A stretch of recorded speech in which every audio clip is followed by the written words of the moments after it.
Coming up tonight on Patriots Unfiltered on TV, a dazzling punt return by Marcus Jones woke up a Patriots team, sparking a dominating performance. Fred Kirsch weighs in on the unsurprising reason behind Drake May's development. And next up, the biggest test of the season so far. We'll preview the matchup with Josh Allen and the Bills.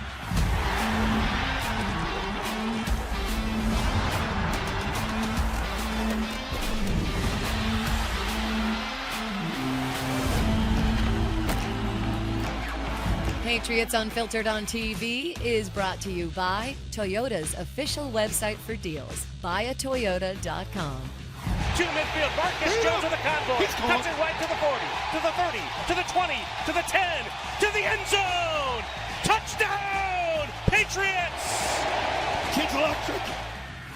Special teams make it a special day in Foxborough as the Patriots blow out the Panthers in their biggest margin of victory in years. Twice, the Patriots have returned to kick for a touchdown this season, and both games resulted in victory. But this one ended a lot better than it started. Hello again, everyone. I'm Alex Francisco. Let's huddle up now with Paul Perillo and Mike Dussault. The Patriots improved to 2-2 on the season and earned their first home victory of 2025, and it was a dominant one at that. But Paul, Mike, maybe it didn't seem that way at first. The Panthers go down the field and score on the first drive. Patriots go 3-and-out immediately after that, but then Marcus Jones takes a Panthers punt to the house. Am I going overboard to say that maybe changed the trajectory of this game? Absolutely not. That was the turning point of the whole game, and I was surprised that held up as the turning point of the whole game because the Patriots really didn't look back from that point. No question, Marcus Jones, outstanding player, set a team record for punt return yardage, and that was the turning point. The thing that really got me most excited about this win was just how dominant it was the rest of the way. Some of these games, you get a big punt return and that's why you win the game, because if that didn't happen, you wouldn't have won. This was total dominance the rest of the way. So it was really nice to see both sides of the ball respond. But Marcus Jones, I know I talk about him a lot. He's got my man crush on this team, Yep. Mike. Yep.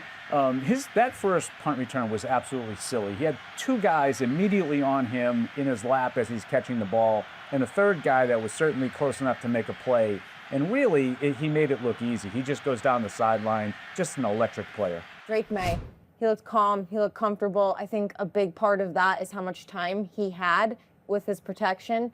So the twofold question I'll ask is, what did you see from Drake May and then the line in front of him? The line was excellent. I mean, I think this was their best game. And now let's point out Carolina doesn't exactly have the most fierce pass rush in the league. Right. But I thought you've got to be able to take advantage of teams like that when they present themselves. And the protection was excellent. Drake looked cool, calm, collected. I mean, he completed, 80% of his passes. He just looks like he's fitting into this offense with Josh McDaniels. We saw Steph Diggs have a breakout game. I think that's a great sign for this Patriots offense, but can't say enough about how Drake has looked for these first 4 games. We talk about a year 2 jump. It looks like he's making it. He's definitely more comfortable, and I think whatever Josh McDaniels is dialing up, he seems to be confident and comfortable in that play, that game plan. And I would say that we found the sweet spot a little bit. But the 2 best games offensively, in my view, were the Miami game and this one against Carolina. And you look at the attempts, Mike, you're down around 20, 22, 21, counting some scrambles, dropbacks, and whatnot. You're not going to be under a lot of pressure when you're only throwing the ball 20 times because you're throwing the ball when you want to, not because you have to. You're right. We've seen the offense move the ball the last couple weeks, but especially against Pittsburgh, it was little by little. They really didn't make it easy on themselves. And we were calling for those chunk plays, X plays, whatever the terminology you want to use. Mike calls them chunkies. Chunkies. I like chunkies. And we were able to get those against the Panthers. A handful of plays. Stephon Diggs, Austin Hooper, Kayshon Boutte. How encouraging is that to see? Because it's been a minute. Yeah, huge. And that was our one point to build off of from this game. One thing you want to take away to continue to push the ball down the field, to have those 20-yard chunk plays coming more consistently. That first touchdown drive, after the initial touchdown for Marcus Jones, it was 3 straight 20-plus yard plays. You get right down there. Ramondre Stevenson running, as if he had no fear in the world of losing the ball, which was good to see. He was running with reckless abandon and holding on to the ball. Antonio Gibson rips off a long one. You get Travion Henderson involved. I thought the run game in this one was the best that we've seen so far in the first month of the season, and it showed in the amount of big plays that ended up getting generated through the passing game, because once you run the ball like that, you got to back everybody off. Stephon Diggs, breakout game. He had 101 receiving yards, almost 17 yards per catch. I don't know if it's between him just getting healthier, the chemistry growing between him and Drake May, getting comfortable in Josh McDaniels' offense, but it was a vintage Diggs game to me. And if he can play like this every week, what does that mean for the Patriots? I know. Well, it was a vintage stuff, Diggs. I'm used to these kind of performances tearing my heart out, like when he was with Buffalo. Yeah. Those kind of plays on, a third down, going down the sidelines and coming up with a big catch. That's the kind of player Steph Diggs is. Just the comfortability that Drake has looking his way. I thought that was one of my biggest takeaways from that game. It's a really great development for this offense. It's a time machine game for him. He hasn't had a 100-yard game in a couple of years. So I absolutely thought this was vintage Diggs. We got to talk about the defense. The first drive of the game, a little disheartening, as Duke mentioned. It was. Maybe needed to get him a They bounced number back. to a certain hotline. But they made adjustments. But these rough starts, they're kind of becoming a pattern. Yeah. What's the biggest concern there for you guys? Yeah, there are moments where their pass rush looks really good, but these slow starts have to stop. You get behind the 8 ball, you fall into an early hole against the Buffalo Bills, it's going to be really difficult to climb. They've given up a touchdown on the first drive of 3 out of the 4 games, and the one that they didn't, they gave up a touchdown on the second drive. So fortunately, they did make the adjustments this week. I do think, Anthony Jennings gets injected into that front, and I think the run for the other team, sort of the production on the running game goes down. So they have made some changes. I think Jack Gibbons plays a little bit more linebacker at times as well. And great to see Gonzo back out there in the secondary. And you lead me to my next point. Great transition, Paul. Christian Gonzalez returned, so hopefully that's a great silver lining. I think he looked maybe a little rusty, but I was glad to see him get his feet wet against the Panthers, as opposed to just really diving into the deep end against Buffalo. Look, he's a key part of the secondary, and next week against Buffalo, they've got a huge challenge. They've got a number of receiving threats. Khalil Shakir is, another problem who breaks a lot of tackles. That's something, too, the defense is going to have to focus on. But as Gonzo gets up to speed, I like to see him going up against those number 1 receivers. Good matchups for Patriots. Yeah, I thought he got better also as the game went on. The best positive for me was that he went, start to finish. There's still much more to come on Patriots Unfiltered on TV. After their most dominant victory in years, the Patriots get to gauge their improvement against the alpha of the AFC East, Josh Allen and the Bills. Just how good was the defensive effort versus the Panthers? This week's Trash Talk may have you thinking twice. And I'll go one-on-one with Patriots wide receiver Matt Collins. Patriots Unfiltered on TV is brought to you by Cross Insurance, official insurance broker of the New England Patriots, and by Sports Illustrated Tickets. 50 million sports, concerts, and theater tickets. Same seats, better prices. Fans deserve better. You're watching Patriots Unfiltered on TV. What's up, everybody? It's Evan Lazar. Welcome into the Patriots Unfiltered film room for Week 5 against the Buffalo Bills and reigning MVP Josh Allen. Let's talk about Josh Allen and this Bills offense. And one of the things I see on tape from the Bills offense this season is that they average 7 yards after the catch per reception. That leads the NFL. So what they're going to get a lot because of Allen, of course, is they're going to get these 2 high safeties. Defenses, they want to keep the top on the defense. They don't want to allow Allen to throw the ball deep. So what Buffalo does is they bring guys in motion and they throw screens underneath these coverages. So if we pause it right here for a second, this is Khalil Shakir in the backfield in orbit motion. He's going to orbit right around Josh Allen like he's the sun. Now that tells the other players on the offense, specifically Dalton Kincaid, the tight end right here, that this man has Shakir in man-to-man coverage. So as we roll the play, they're just going to block Shakir's man. They're going to get him down the sideline, and it's a 15-yard touchdown. So to stop the Bills' offense on Sunday, the Patriots have to tackle well. They have to account for Shakir and, of course, account for Josh Allen. I'm Evan Lazar. Say what you want about the Patriots' strength of schedule this season, but you're always going to have to play Buffalo at least twice. And Week 5 makes for their first matchup against their division rival, and Buffalo already looks like a Super Bowl contender. Paul, Deuce, how do you guys feel about opening up this 3-game road trip against Josh Allen and the Bills? Well, coming off a win, I feel excited to just go up there and see how the Patriots stack up. We've had some good offensive performances the last couple weeks, if not a little up and down. But look, Buffalo is the class of the AFC East. They have owned it for a while now. Josh Allen is on the verge of another MVP season, perhaps.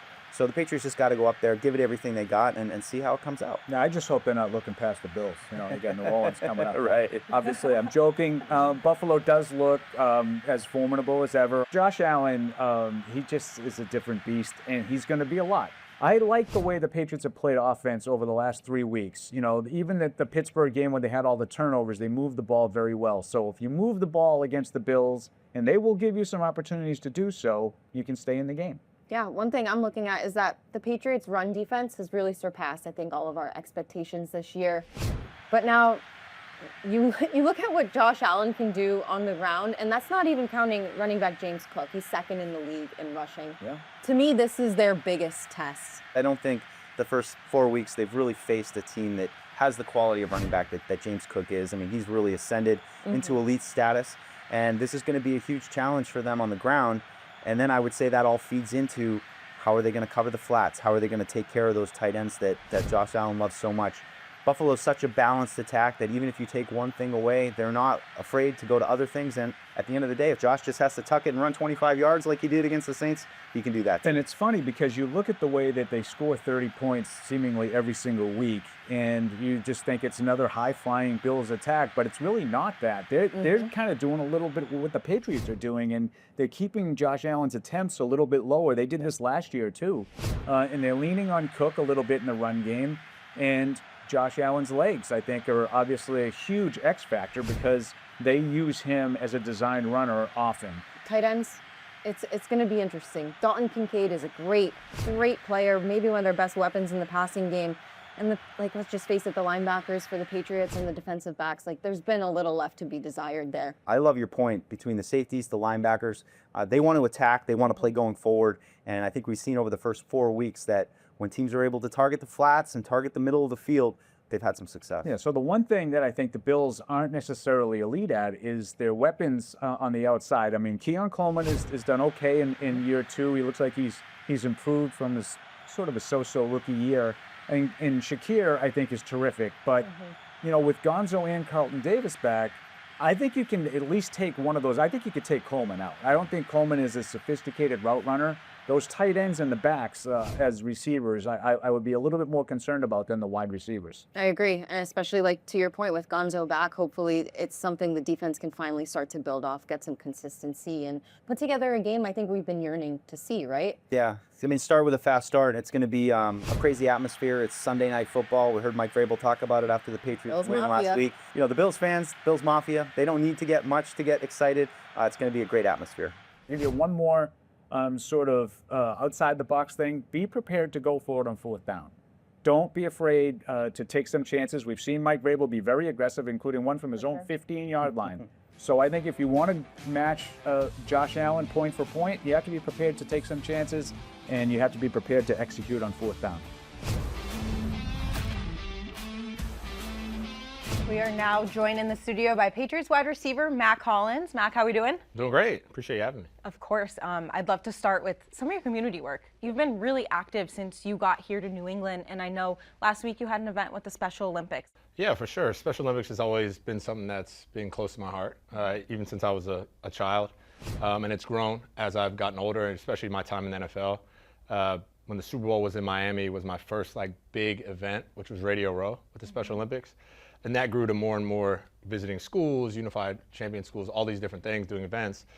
Became a ambassador, and now I'm a global ambassador, which I'm super honored to be. So to give back and be able to give back and see people in the community outside of my uniform is amazing. Between your volunteerism and everything else you have going on off the field, I love your presence there, especially your social media videos. You know, you're teaching people about history, home maintenance, car maintenance. My personal favorite is your kitchen hacks. I'm a stainless steel pan girl myself. How'd that come about? Why'd you want to start making those? Yeah, so I guess it started as MacBook Mondays, which is my book club. There's got to be something bigger that I can do. So I started a series called Fast Facts Friday, which is 5 facts about something random every Friday. And then last year I was like, all right, I'm gonna do a challenge every single month. So I did a challenge. I did cold exposure, running, doodling, maintenance, dancing, all these different things every month. And that really grew and people really enjoyed it. And then it evolved this year into the Mac hacks, the kitchen swaps, Yep. the 5 Ws. But education has always been the center of it. Yeah. Education. I know I have a platform where people will, listen to what I'm saying, so I hope that I can be educational. Football only lasts so long. But while I'm playing football, and whether I have the Shield behind me or the Patriots behind me, I'm able to reach a lot of people, and hopefully I can educate them and inspire them to go do something. I think some people would call you a little eccentric. I lean more towards esoteric. Do you ever resent kind of being perceived as like this quirky character, or are you just, I'm myself and I'm cool with that? Like, I've always been the weird guy, whether, in high school, college, whatever, like, guys would be like, who's the weirdest in the room? They'd be like, Mac. I think some people think I just do things out of what's the weirdest thing I can do. Yeah. Until people meet me and they're like, oh, he's just And literally that's why, always like this. And that's why I think esoteric is the better word that's for probably me. a better word, yeah. Primetime game, Sunday Night Football, Bills Mafia, they really embraced you last season, but now once again, you're going in there as an opponent, a division rival too. So is it overblown when people talk about the crowd and the noise and how that hinders communication, or is that a real thing? No, it gets loud in there for sure. Yeah. There's plenty of nonverbal stuff that we have. There's plenty of talking louder things that you have to do. So it's not like it's so loud that you're just incapable of communicating with each other. Right. Well, best of luck. And we will be back with more Patriots Unfiltered on TV after the break. Patriots Unfiltered on TV is brought to you by Cross Insurance, official insurance broker of the New England Patriots, and by Sports Illustrated Tickets. 50 million sports, concerts, and theater tickets. Same seats, better prices. Fans deserve better. You're watching Patriots Unfiltered on TV. Here are some stats to digest as we get ready for the Bills on Sunday night, courtesy of the NFL. At 23 years old, Drake May is the second youngest player behind Lamar Jackson with 2+ passing touchdowns, 1 rushing touchdown, and a plus 155 passer rating in a single game. He did that on Sunday. May has also had a 75+ completion percentage and 2+ touchdowns in each of the last 3 games. Only Tom Brady in 2007 had a longer streak within 1 season in NFL history. What we are seeing here is the effect of good coaching and what it can do with great talent. Josh McDaniels and his offensive staff are putting their young quarterback in a position to succeed.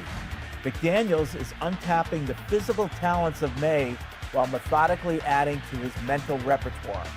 Each week so far, we see a little more added to the play calling. On Sunday, it was the addition of some downfield looks and a little more throwing on the move. This type of production and efficiency is a beautiful thing, Patriots fans. There's still a lot more to be done, but right now, sit back and enjoy this work in progress.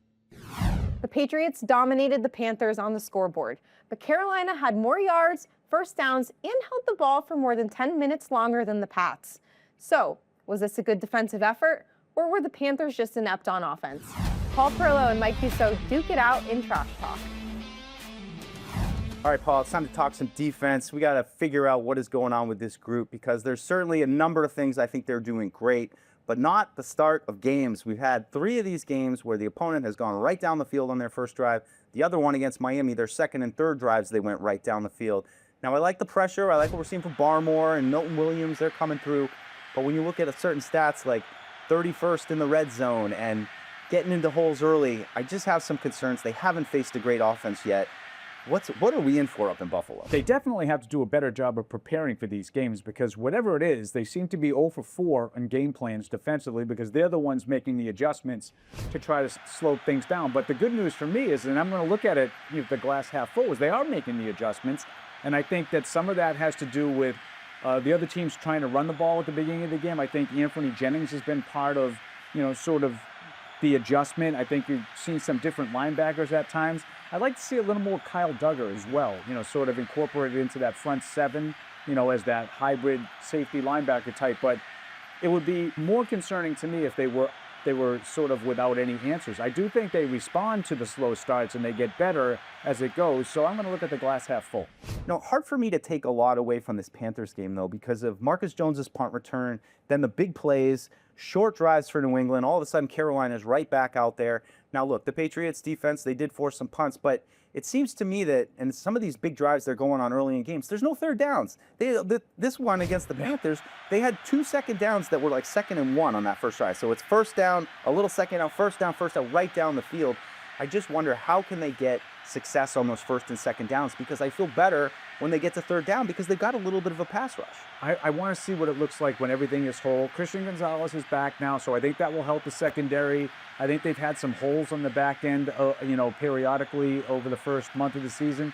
That will get better as Gonzo gets a little bit more up to speed, up to NFL game shape, per se. The one thing that would concern me that I'll give you a point is tackling in general, but I think you shore up the tackling. I think this defense looks a lot better. I'm higher on the group overall. I don't think it's been as bad. You're right that they haven't faced a lot of really good offenses. We'll see what it looks like in Buffalo. Yeah, they're going to face a really good offense in Buffalo. What do we think is going to happen up there? Stay tuned for predictions after the break. Now back to Patriots Unfiltered on TV. It is time for predictions. Now, the Patriots have not managed to string together 2 wins in a row since 2022, and they're not favored to do so here against the Bills either. Buffalo, they're 8.5-point favorites. The over-under is at 50.5 points this week. Paul, where are we at with that? So I love the over of this game. I think there's going to be a lot of points scored, and I'm going to shock the world right here. I think the Patriots are going to go to Buffalo on Sunday night, and the Bills, a little pattern of kind of fooling around with their food a little bit and not worrying about, I think it's going to come back and haunt them. Patriots 34-33. Okay, you shocked me because I thought you were going to say they're going to shock the world and cover. No, they're going to upset. They're going to win. They're going to go down there and they're going to win. Positive, Paul. Crazy. I wish I shared Paul's optimism. I think the Patriots are on a really great track. There's a lot of positive momentum right now. Really hard to play. I think Buffalo is one of the 2 or 3 best teams in the league. Josh Allen, maybe the best quarterback in the league.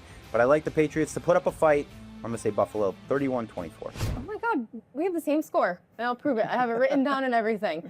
I think the Patriots are going to be frisky. I think Buffalo has let other teams get into games here. So I don't think they'll win, but I think it'll be a loss you feel pretty good about. Moral loss. Here we go. Moral losses. Moral losses. That's going to be it for this edition of Patriots Unfiltered on TV. As a reminder, you can catch us on Patriots Unfiltered every Tuesday, Wednesday, and Thursday from noon to 2 p.m. on Patriots.com. For Paul Perillo and Mike Dussault, I'm Alex Francisco, and we'll catch you next week.